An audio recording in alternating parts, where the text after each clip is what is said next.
신약 성경 5번째 책이죠. 모세 오경 중에 5번째 책입니다. 신명기 16장 287페이지입니다. 신명기 16장 9절부터 12절까지의 말씀. 신명기 16장 9절부터 12절. 자, 한 절씩 교독할 때 제가 9절 말씀 먼저 봉독해 올리겠습니다. 7주를 셀지니 곡식에 낮을 되는 첫날부터 7주를 세어 내 하나님 여호와 앞에 77절을 지키되 내 하나님 여호와께서 내게 복을 주신 대로 내 힘을 헤아려 자원하는 예물을 드리고 너와 내 자녀와 노비와 내 성중에 있는 레위인과 및 너희 중에 있는 객과 고아와 가부가 함께 내 하나님 여호와께서 자기 이름을 두시려고 택하신 곳에서 내 하나님 여호와 앞에서 즐거워할지니라. 종되었던 것을. 아멘. 자, 우리 말씀 제목 함께 읽겠습니다. 시작. 역사를 잊은 민족에게 미래는 없다. 다시 한번 시작. 역사를 잊은 민족에게 미래는 없다. 6월 30일인가요? 며칠 전에 YTN 뉴스 채널을 보니까 이 중국은 홍콩의 주권을 포기한 적이 없다. 그러므로 홍콩은 영국의 식민지가 아니었다. 이런 내용이 올해 9월부터 이 홍콩 고등학교 학생들이 배울 사회 교과서에 실려 있다고 합니다. 그러니까 중국의 미래를 책임질 고등학생들은 약 150년 동안 홍콩이 영국의 식민지였다는 이 사실을 부인하는 역사적인 왜곡된 역사, 이 왜곡된 역사를 배우게 된다는 거죠. 지금 그뿐만 아니라 동북공정이라고 해서 그 한반도의 그 북쪽에 있는 그 여러 지역들을 이제 계속해서 새로운 역사들을 지금 만들어가고 있는 그런 중국은 중국 공산 정권은 지금 그렇게 하고 있죠. 자, 어쨌든 중국인들은요 자신들이 세계의 중심이라고 생각하고 있는 그 중화 사상이라는 걸 갖고 있어요. 이게 그 중국 사람들의 이 사고 속에 사상 속에 이제 담겨 있는데, 그래서 이 중화 문명인으로서의 어떤 자부심이 사실은 지나칠 정도로 굉장히 큽니다. 그들이 민족적인 자긍심을 갖고 있고 나라를 사랑하는 것 자체는 칭찬할 만한 일이지만 이 객관적인 역사적인 어떤 사실까지도 왜곡하면서까지 역사를 그냥 덮어버린다거나 미화한다는 것은 그 나라의 미래에 결코 도움이 되지 않는 그런 일입니다. 스페인계 미국 철학자인 조지 산타야나라는 분이 계세요. 이분이 열강들의 그 제국주의가 판을 치던 19세기부터 20세기까지 살았습니다. 그래서 그 제국들의 역사들을 봤죠. 그리고 1차 세계대전, 2차 세계대전을 목격했던 그런 분입니다. 이분이 어떤 말을 했냐면 역사를 기억하지 못하는 자는 그 역사를 반복할 것이다 라는 말을 했어요. 그래서 우리가 역사를 배워야 되는 거거든요. 그리고 진실한 역사를 또 배워야 되는 거죠. 이 유명한 말은 2차 세계대전 당시에 독일 나치가 유태인 600만 명을 학살한 그 폴란드 아우슈비츠 이 강제 수용소에 기록되어 있기도 합니다. 가장 큰 피해국 중에 하나인 이 폴란드도 얼마나 그게 큰 치욕의 역사입니까? 그런데 그 치욕의 역사, 그 수용소도 그대로 남겨두고요. 그리고 그 치욕적인 역사를 기억하고자 자손들에게 이 문구를 써놓고요. 이거 기억하자. 역사를 기억하지 못하면 그 역사는 또 반복될 거다 하면서 그 역사를 자손들에게 가르치고 있어요. 그리고 가해국이었던 독일 역시 총리들이 유대인 그 추모비 앞에서 기념일만 되면 무릎 꿇고 사과하고 그런 일들을 하고 있고요. 자손들에게도 그 역사를, 나치의 역사를 가르치고 있습니다.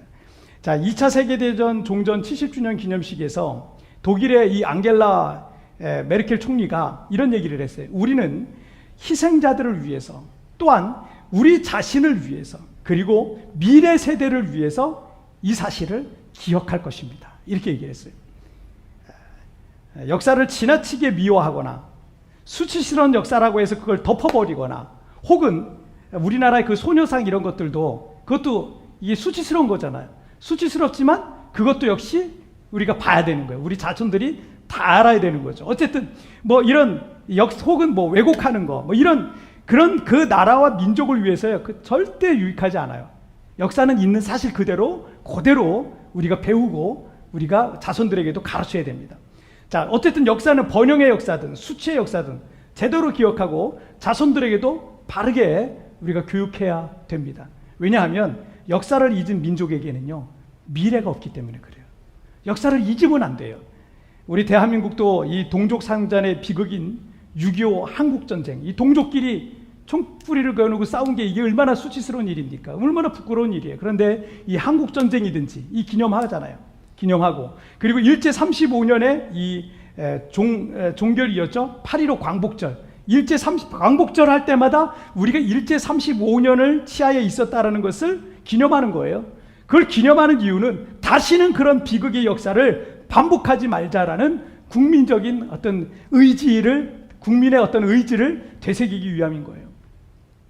구약의 이스라엘 백성들에게 3대 절기가 있었습니다. 이스라엘의 3대 절기는 유월절, 맥추절, 그리고 수장절이라고 불리는 절기입니다. 이 절기들도 모두 이스라엘 백성들의 그 애굽에 그 종살이했던 그 기간 있죠. 그래서 거기서 출애굽한 거, 출애굽과 광야 생활과 관계가 있는 그런 절기들이었어요. 자, 오늘은 한국교회에서 맥주감사주일로 우리가 지키고 있습니다. 자, 오늘을 살아가는 우리들에게 하나님께서 이 절기를 통해 주시는 교훈들을 우리가 한번 좀 살펴보도록 하겠습니다. 자, 첫 번째 주제 한번 보실게요. 시작. 기대하고 기도하며 기다리라. 다시 한번 시작. 기대하고 기도하며 기다리라. 자, 오늘 본문을 이해하기 위해서 먼저 이스라엘의 3대 절기를 좀 간단하게 좀 살펴보는 게 이해하기 좀 도움이 될 것 같습니다. 이스라엘의 3대 절기는 이 출애굽 기념일이라고 할 수 있는 유월절 일이 있고요. 그리고 보리와 미래 추수를 기념하는 작은 추수감사절인 맥추절, 자, 오늘이죠. 그리고 한 해의 모든 추수를 다 끝마치면서 연말 추수감사절, 그러니까 큰 추수감사절이죠. 수장절이라고 하는 절기가 있습니다. 그런데 이 세 절기 모두가 다 이스라엘의 출애굽의 역사와 다 관계가 있다는 거예요. 먼저 유월절은 애굽에서의 430년간의 그 종사시를 끝낼 수 있었던 결정적인 사건이었죠. 유월절이. 자, 어린 양의 피를 문틀에 바르고 그 잡은 양의 고기를 먹은 가정은요, 죽음의 재앙을 넘어간다는 거예요. 그 유월절이라 그러는 거예요. 넘는다. 유월절. 그래서 이 패스오버라는 단어를 쓰고 있죠. 그 양의 피로 온 가족이 구원받는 겁니다. 이 양의 피는 장차 오실 메시아, 즉 세상 죄를 지고 가는 하나님의 어린 양이신 예수 그리스도를 상징하고 있는 거예요. 자, 이게 유월절입니다. 자, 그 다음에 맥추절은요, 유월절부터 시작을 해서 유월절을 지나서 7일을 7번, 7주를 해요. 그럼 77이 49일이죠. 그 49일이 지나서 50일째 되는 날을 맥추절로 지키는 거예요. 그래서 이 절기를 77절 또는 오순절이라는 말로도 겸해서 사용하고 있습니다. 자, 이 50일간 이스라엘 백성들은요, 보리와 밀을 추수하는 기간을 갖게 됩니다. 그리고 이 맥추절은 그 추수가 끝나고 하나님 앞에 감사를 드렸던 작은 추수 감사절, 그 밀을 추수하고 이런 것에 대한 작은 추수 감사절이었습니다. 그래서 맥추절이 왜 출애굽과 관계가 있는지에 대해서는 뒤에서 조금 더 제가 좀 자세하게 설명을 좀 드리도록 하겠습니다. 그리고 세 번째 수장절은요, 연중에 모든 추수가 끝나고 추수한 곡식들을 다 저장한 뒤에 하나님 앞에 감사를 드리는 연말의 큰 추수 감사절입니다. 그런데 이 수장절에 또 다른 이름이 있는데 그게 뭐예요? 초막절, 장막절이라고 불러요. 초막절, 장막절. 그래서 이때 이스라엘 백성들은요, 일주일 동안 집 밖에다가 풀과 나무를 이용해서 초막을 짓습니다. 초막을 짓거나 임시 장막을 치고 텐트를 치고 생활을 합니다. 그리고 출애굽한 조상들의 40년 광야 생활을 기억하면서 감사하며 일주일을 보내는 것을 초막절이라고 그런 거예요. 자, 오늘 본문 10절 말씀을 읽겠습니다. 시작. 내 하나님 여호와 앞에 77절을 지키되 내 하나님 여호와께서 내게 복을 주신 대로 내 힘을 헤아려 자원하는 예물을 드리고. 자, 작은 추수감사절인 맥추절을 어떻게 보내야 되는지에 말씀하고 있는 구절인데, 내 하나님 여호와께서 내게 복을 주신 대로 그 힘을 헤아려 자원하는 예물을 드리라. 이게 첫 번째 명령이에요. 자, 맥추절은 어떻게 보낸다? 이렇게 보내라는 거예요. 10절과 같이 보내라는 얘기죠. 자, 이스라엘 백성들이 수백 년 동안 이집트인들의 노예였습니다. 노예는 뭐예요? 자기 소유가 없는 거예요. 자기 소유가 없어요. 자기 몸조차 주인의 재산입니다. 그런데 하나님께서 그들에게 자유를 주신 거예요. 출애굽시켜서 자유를 주셨죠. 하지만 광야 40년 동안 그들은 씨를 뿌릴 수가 없었죠. 광야 생활을 해서 당연히 곡식을 추수할 일도 없어서 맥추절을 지킬 수가 없었어요. 그런데 그들이 젖과 꿀이 흐르는 가나안 땅에 들어가서 곡식을 추수해서 먹을 수 있었고 저장해서 가족들이 그걸로 생활을 할 수가 있게 된 겁니다. 자, 그래서 이게 얼마나 감사하냐. 40년 동안 추수란 걸 해본 적이 없어요. 그런데 이제 가나안 땅에 들어가서 추수를 하게 되잖아요. 이게 얼마나 감사해요. 내 하나님 여호와께서 내게 복을 주신 대로라고 말씀하고 있어요. 여러분, 우리가 돈 버는 것 같죠? 우리가 잘나서 우리가 뭐 하는 것 같죠? 여러분, 하나님께서 나에게 복을 주시는 거예요. 하나님께서 나를 먹고 마시고 쓸 것을 공급해 주시는 거예요. 여러분, 우리 주기도문 하잖아요. 주기도문 매일 하잖아요. 우리에게 일용할 양식을 주옵시고. 여러분, 하나님께서 우리에게 주시는 거예요. 그래서 내 하나님 여호와께서 너에게 복을 주신 대로라고 말씀하고 있는 거예요. 지난 2년 6개월 동안 이 코로나 팬데믹 기간을 우리가 경험했지만 이런 세계적인 재앙 앞에서 우리의 능력이라는 게 얼마나 보잘것없었어요. 보잘것없어요. 특별히 이 관광지인 이 세부요. 제가 이 목회하고 있고 우리 성도들이 살고 있는 이 세부는 사업하려고 여기 이제 뭐 투자도 하시고 인테리어도 하고 건물도 짓고 그랬던 분들이요. 코로나 터져가지고요. 정말 제대로 돈도 못 벌어보고 다 그냥 그대로 놔두고요. 다 버리고 그냥 철수하신 분들이 수두룩합니다. 정말 많습니다. 매 순간 하나님께서 우리에게 우리의 인생에 은혜를 베풀지 않으시면요, 우리는 살 수가 없어요. 여러분, 갑자기 건강이 나빠질 수도 있는 거예요. 이거 사람이 이르는 거 알 수가 없어요. 갑자기 건강이 나빠지기도 하고요, 내 계획과 생각대로 안 될 수도 있어요. 뜻하지 않은 암초를 만날 수도 있는 게 그게 바로 우리 인생이에요. 나는 이렇게 하면 되겠지. 어느 날 갑자기 내 앞에 큰 장애물이 나타날 수도 있고요. 그게 우리 인생이더라고요. 우리 교회에서 고용한 필리핀 드라이버가 있습니다.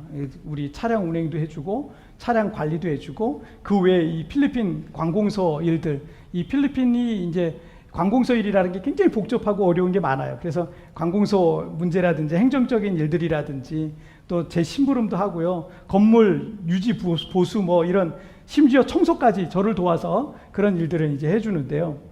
2주에 한 번씩 월급을 줘요. 이제 주급인데 두 격주로 주는 거죠. 월급을 주는데 그리 많지도 않아요. 그런데 그거 받을 때마다 얼마나 고마워하는지 몰라요.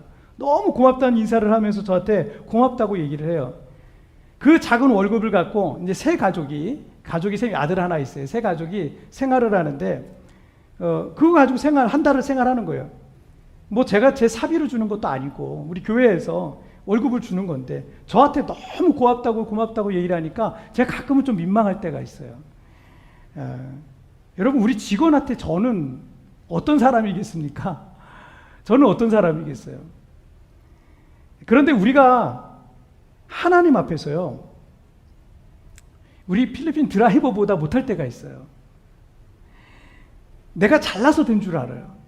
내가 능력이 있어서 재물 얻은 줄 알아요. 그거 아니더라고요. 그거 아닙니다. 크게 한번 여러분 아파보세요. 그 내 뜻대로 아니고 내 생각대로 아니고 크게 한번 망해보세요. 여러분, 그게 내가 망하고 싶어서 망해? 그냥 망하는 거예요. 어떠다 보니까 망해요. 내가 아프고 싶어서 아픈 사람이 어디 있어요? 어느 날 갑자기 아파요. 갑자기 고쳐지질 않는 거예요. 여러분, 하나님께서 내 건강 붙들어 주시지 않으면 나는 아무것도 할 수 없는 참 연약한 인간에 불과하더라고요. 하나님께서 길을 열어주시지 않으면, 하나님께서 도와주시지 않으면 여러분, 나는 아무것도 아니더라고요. 그래서 지난 반년 동안 여러분, 우리가 2022년이 시작했잖아요. 이 지난 반년 동안 하나님께서 베풀어 주신 은혜에 감사하면서 하나님께서 복을 주신 대로 억지로가 아니라 자원하는 예물을 감사히 드리라, 그런 거예요. 그 예물 자체가 모든 것이 하나님의 은혜임을 인정하는 그런 믿음의 행위인 거예요. 믿음의 행위. 자, 그리고 어떻게 보내야 된다? 자, 11절 말씀 읽겠습니다. 시작. 너와 내 자녀와 노비와 내 성중에 있는 레위인과 및 너희 중에 있는 객과 고아와 가부가 함께 내 하나님 여호와께서 자기 이름을 두시려고 택하신 곳에서 내 하나님 여호와 앞에서 즐거워할지나. 자, 연중에 첫 번째 추수를 마쳤으니 곡식이 다른 때보다 훨씬 더 많겠죠. 더 넉넉하겠죠. 자, 하나님께서 내게 뭔가 더 맡기셨을 때 그것을 나 혼자 잘 먹고 잘 살라는 게 아니라 우리 주변에 있는 연약한 이들과 소외된 이들과 가난한 이들을 돌아보라, 그런 거예요. 그래서 함께 즐거워하라 라는 거예요. 그래서 우리 교회도 맥주감사절이라든지 추수감사절이라든지 이렇게 드려지는 헌금은요, 부담이 있어요. 어떤 부담이 있냐면 이거를 가지고 다른 쪽으로 쓸 수 있겠지만 이 헌금은 전액 선교나 구제나 뭐 이런 쪽으로 더 많이 흘러가도록 해야 되겠다. 이런 마음이 있습니다. 또 그렇게 하려고 하고 있습니다. 이 코로나 이 팬데믹으로 인해서 모두가 다 어려운 시기지만 여전히 우리보다 더 어려운 사람들은 항상 있고요. 우리가 살고 있는 이 필리핀은 더더욱 그렇습니다. 그런데 이 맥주절을 오순절이라고도 하잖아요. 자, 오순절이라도 하는데 오순절이라는 것은 말은요, 신약 성경에서만 사용하고 있어요. 먼저 6월절의 희생양이 암시하고 있는 것은 예수 그리스도죠. 그죠?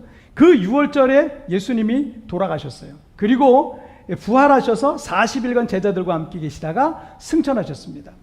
예수님께서 승천하시기 전에 사도행전 1장 4절에서 사도와 함께 모이사 그들에게 분부하여 이르시되 예루살렘을 떠나지 말고 내게 들은 바 아버지께서 약속하신 것을 기다리라 라고 말씀하셨어요. 자, 그래서 120명의 제자들은 다락방에 모여서 열흘간 오로지 기도에 힘쓰면서 아버지께서 약속하신 것을 기대하고 기도하며 기다리고 있었어요. 자, 그리고 사도행전 2장에 보면 오순절날이 이르자 하늘로부터 급하고 강한 바람 같은 소리가 기도하는 온 집에 가득하고 불의 엿처럼 갈라지는 성령의 강림이 임하였다. 이런 기록이 나와 있습니다. 그래서 오순절을 성령 강림절이라고 말하기도 하는 겁니다. 물론 한국교회에서 지키는 것은 성령 강림절은 뭐 한 달 전쯤 되고요. 그 다음에 이 상반기가 끝나고 하반기가 시작하는 첫째 주일을 우리는 이제 맥주 감사절로 지키고 있죠. 자, 그리고 이 오순절은 최초의 신약교회가 탄생하게 됩니다. 최초의 신약교회. 오순절날 탄생이 되는데 이 구약의 첫 추수를 감사하며 지켰던 맥주절이 이 신약의 오순절날 최초의 교회가 탄생하는 그런 영적 첫 추수를 예고하고 있는 거죠. 자, 그래서 여러분 맥주절이란 건 뭐냐면 영적인 첫 추수를 예고하고 있는 거예요. 단순히 그냥 추수감사절 이것만으로 끝나는 게 아니라 영적인 첫 추수입니다.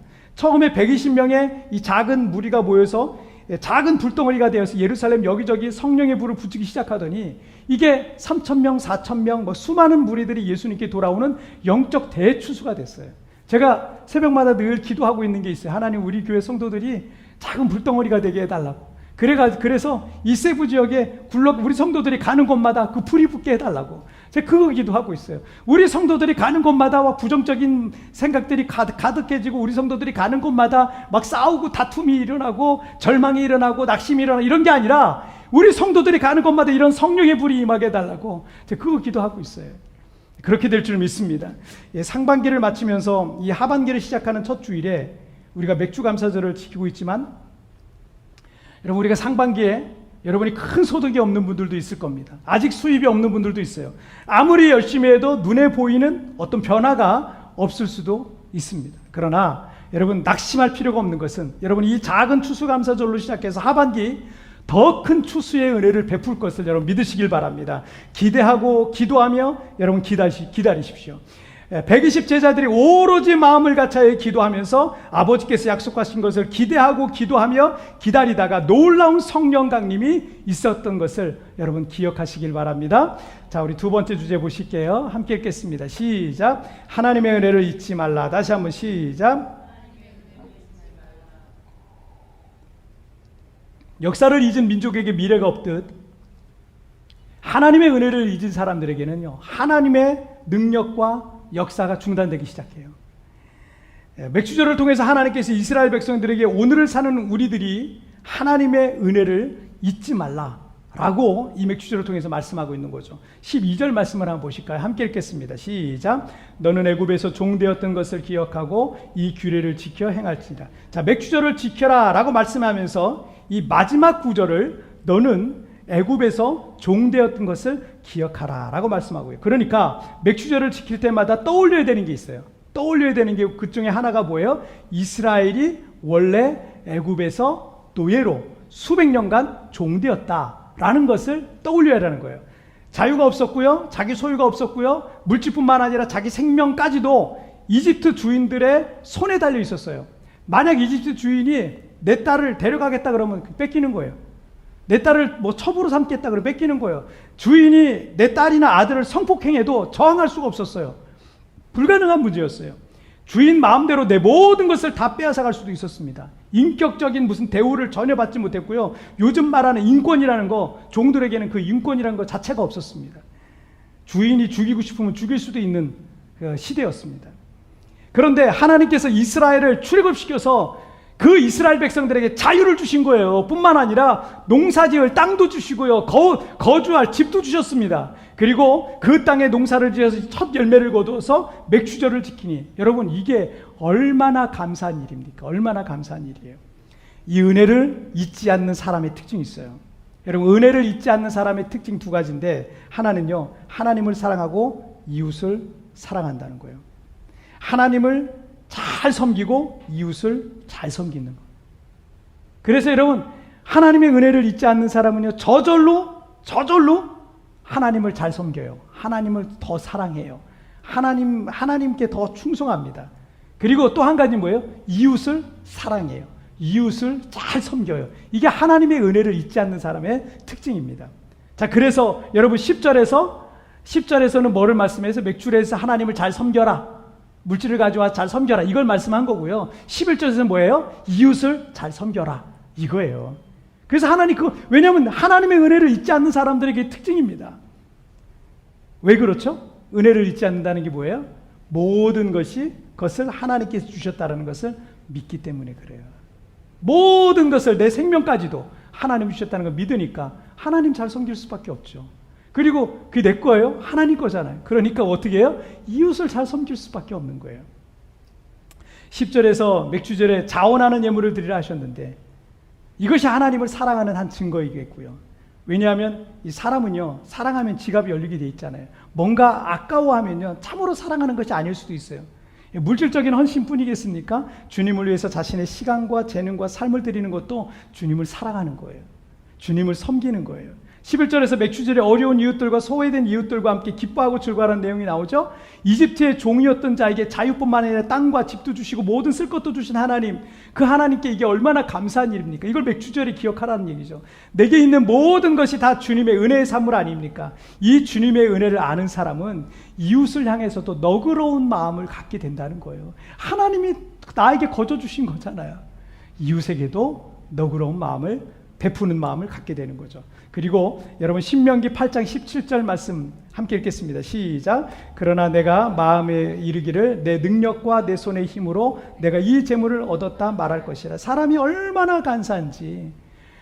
얼마 전까지 애굽에 비천한 종의 신분이었는데 배부르고 손에 물질이 좀 쥐어지니까 자신이 종이었다는 것을 잊어버리는 거예요. 자, 그리고 8장 18절, 신명기 8장 18절 말씀 함께 읽겠습니다. 시작. 내 하나님 여호와를 기억하라. 그가 내게 재물 얻을 능력을 주셨음이라. 이같이 하심은 내 조상들에게 맹세하신 언약을 오늘과 같이 이루려 하심이니라. 자, 착각하면 안 되는 거예요. 여러분, 착각하면 안 돼요. 우리 착각하면 안 돼요. 내 능력으로 얻은 게 아닙니다.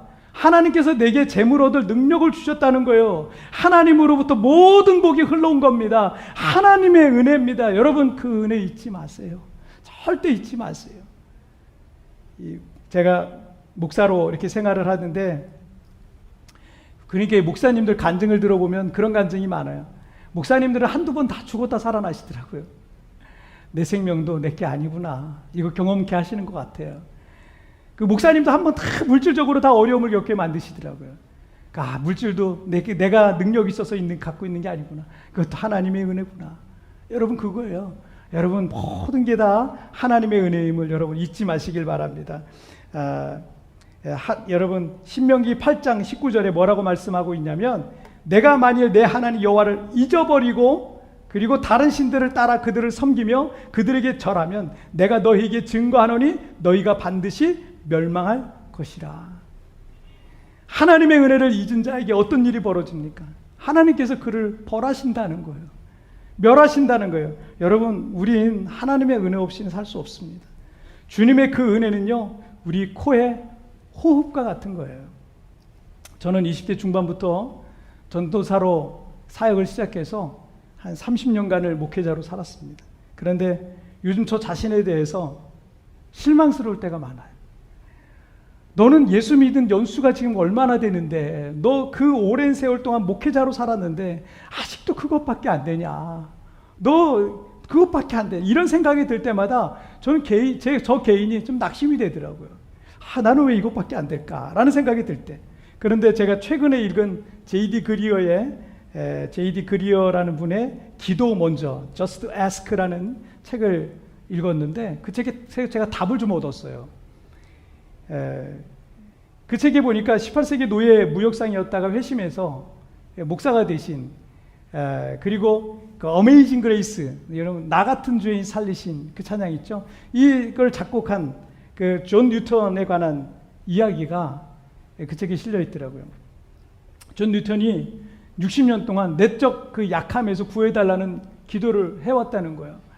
하나님 앞에, 하나님 제 마음이 너무 약해요. 그냥 약한 게 아니라 죄에 너무 쉽게 무너지고 쉽게 죄를 짓고 내 마음이 이렇게 약한지 하나님 저를 좀 불쌍히 여겨달라고 기도를 한 거예요.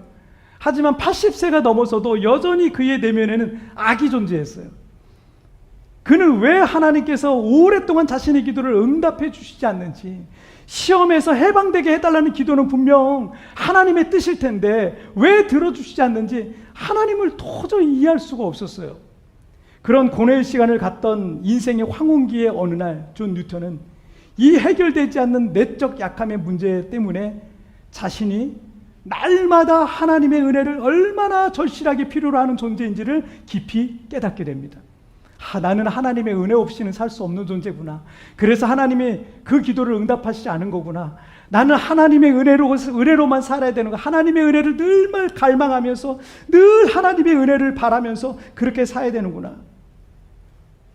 그런 걸 깨닫게 된 거예요. 때문에 연약함과 시험으로 인해서 하나님의 은혜를 필요로 하는 사람들을 더 잘 이해하고 도울 수 있게 되었다라는 것을 간증하게 됩니다. 그 책을 쓴 J.D. 그리어는 이 이야기 끝에 이렇게 말합니다.